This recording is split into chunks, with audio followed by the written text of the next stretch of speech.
If you have any doubt about your answer you give them, you're going to find yourself getting hammered and hammered. Hey guys, Mitch here. So let's just get right down to it. These are 4 reasons why you're failing the Border Patrol interview. Let's get right down to it. The first reason I see all the time is that you don't know who your audience is. So let me tell you who your audience is. 3 or 4 people, maybe 2, looking at you very hard like this, looking for you and listening for you to have good answers to their questions. They do not want rambling. You have to understand what they're asking you, how to assemble it into a decent type answer, right? A focused answer using words that they understand. Big deal here. People go in there and they start to smiling and the rambling and looking around and not understand how to answer it. Already, boom, you're gone. Number 2 is this. You have to be firm in your answer. This means you have to show what? Ability to stand your ground on your answer. So what does that mean? It means you must be ready to understand the correct answer when they ask you and then stand on that answer, because you're going to get hit with other questions regarding that same answer.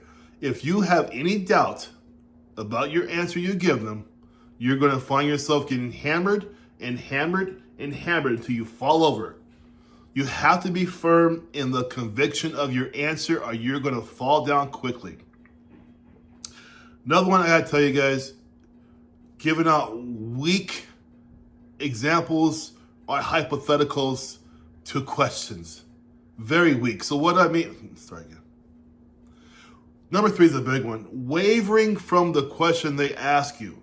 They're asking you a question. You have to answer the question with the variables that they give you.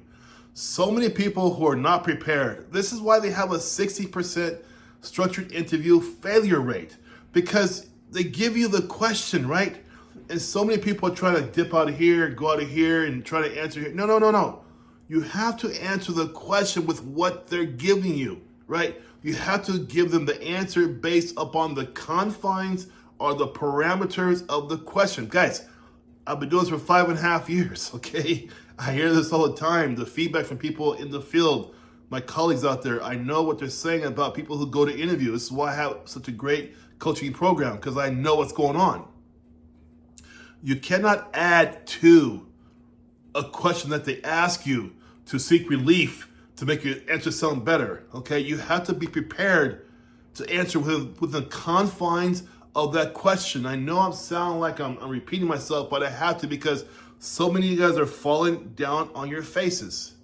Another thing, number 4, you're speaking in generalities and not specifics. You cannot be a Border Patrol agent dealing with generalities. Look, think about it, right? You're out there by yourself a lot of the times, all the time, right? Your backup may be close to you, right? Just 2 people maybe, right? There's no time to answer these questions they're giving you at the structured interview with generalities. Well, gosh, that's a tough question. Maybe, could be, well, possibly. What are you, maybe, see what I'm saying? No. You have to be specific, because the structured interview for Border Patrol, you must think of it like a pre-academy.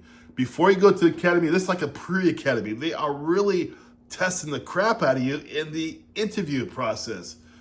I coach BP, CBP, FBI, and also Secret Service. The BP structured interview is probably the most challenging, because you're out there on the most front line. You're really out there on the front line. Who should be on the front line? People who can make quick decisions, right? So how do you figure that out in the interview process? You got to find people who can answer questions without generalities, but in specifics. It means they're quick thinkers. They're analytical. They understand how to figure things out, okay? You got to understand they're not playing games with you. Last one I really hammer home on my coaching. You guys have been through my program, know this for Border Patrol. You have to practice your delivery and your timing. You have to practice how to answer the question, right? And this is where so many of you fall down. You tell me, oh, but I practice with Joe or Larry or my wife, my husband, whatever, right? Who cares? They don't know what you need to have. They don't understand what you have to answer. They don't understand nothing about the whole process. They have no idea what you are supposed to say. So who cares who you practice with? This is why my Border Patrol clients pass at a 90.2% rate, because we do this over and over and over again. There are only 4 questions on that test, on the SI. I ask you anywhere from 24 to 32 questions. That's how intense we get. That's how prepared I make you. Your passing the BPSI will not be by chance. It will be because you have clear precision, the intelligence, and the understanding of what your mission is, because I teach you that mission before you walk in there. It's very serious stuff. I want you guys to have your badge on your chest, right? But at the same time, though, I want you to be prepared. If you're serious about the BP structured interview, click the link below. Get into my calendar. Let's get this stuff started now to get you going. Let's get your career started.